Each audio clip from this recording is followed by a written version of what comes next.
Sinalakay ni David ang mga Amalekita. Ika-30 kabanata. Nakarating si David at ang mga tauhan niya sa Ziklag ng ikatlong araw.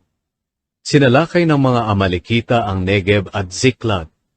Nilusob nila ang Ziklag at sinunog ito.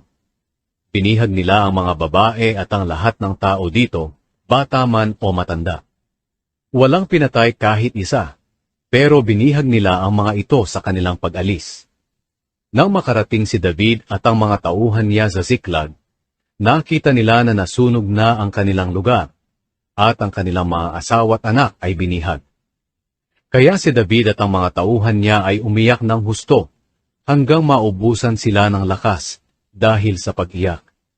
Kasama sa mga bihag ang dalawang asawa ni David, na si Ahinoam na taga Jezreel, at si Abigail na taga Carmel na byuda ni Nabal.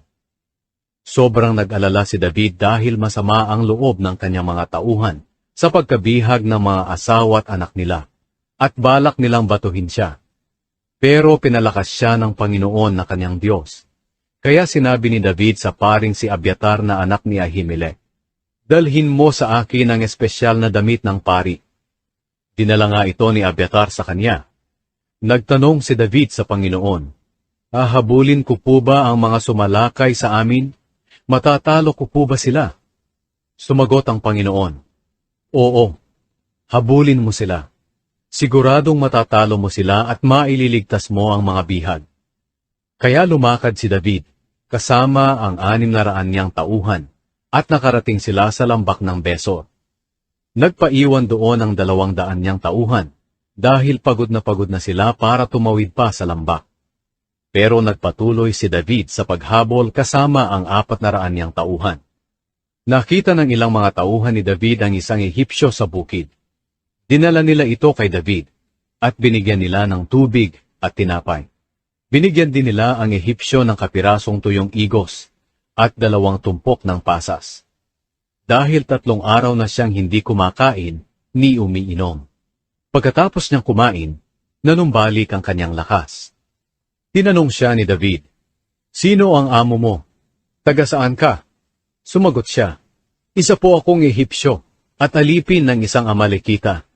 Iniwan ako ng amo ko, 3 araw na po ang nakakaraan, dahil nagkasakit ako.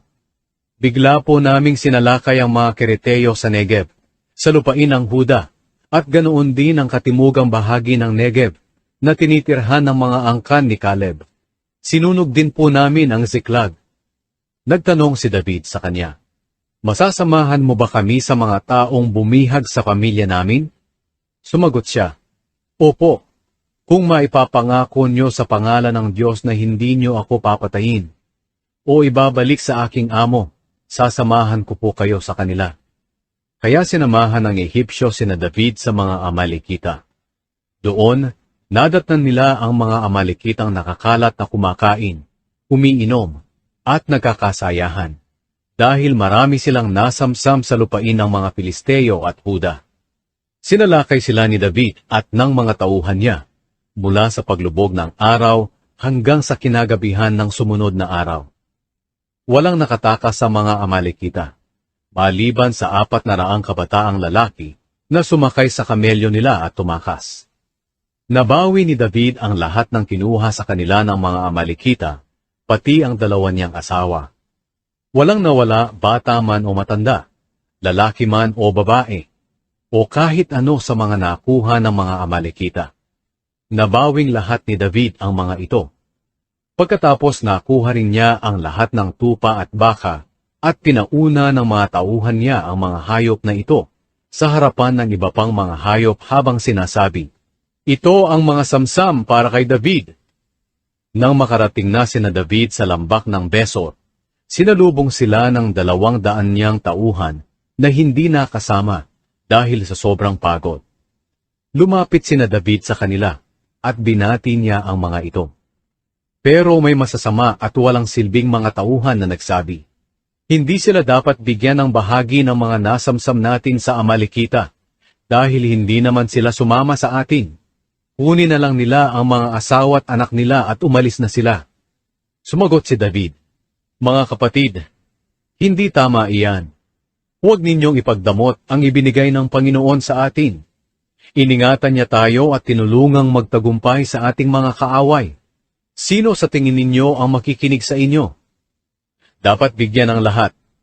Pareho lang ang bahagi ng mga nagpaiwan para magbantay sa kagamitan at ng mga sumama sa labanan. Ang tuntuning ito ay ginawa ni David para sundin ng mga Israelita at ipinapatupad pa rin ito hanggang ngayon. Nang dumating sila sa Siklag, pinadalhan niya ng ilang bahagi ng mga nasamsam nila ang mga kaibigan niyang tagapamahala ng Huda. Kasama ang mensaheng, "Ito ang regalo ko sa inyo, galing sa mga nasamsam namin sa mga kaaway ng Panginoon." Ipinadala ang mga ito sa mga sumusunod na bayan: Bethel, Ramoth Negev, Jatir, Aroer, Sifmot, Estemoa, Rakal, sa mga bayan ng mga Jerameelita at mga Kineyo, sa Horma, Bor-Ashan, Atak, Hebron, at iba pang mga lupain na kanilang napuntahan.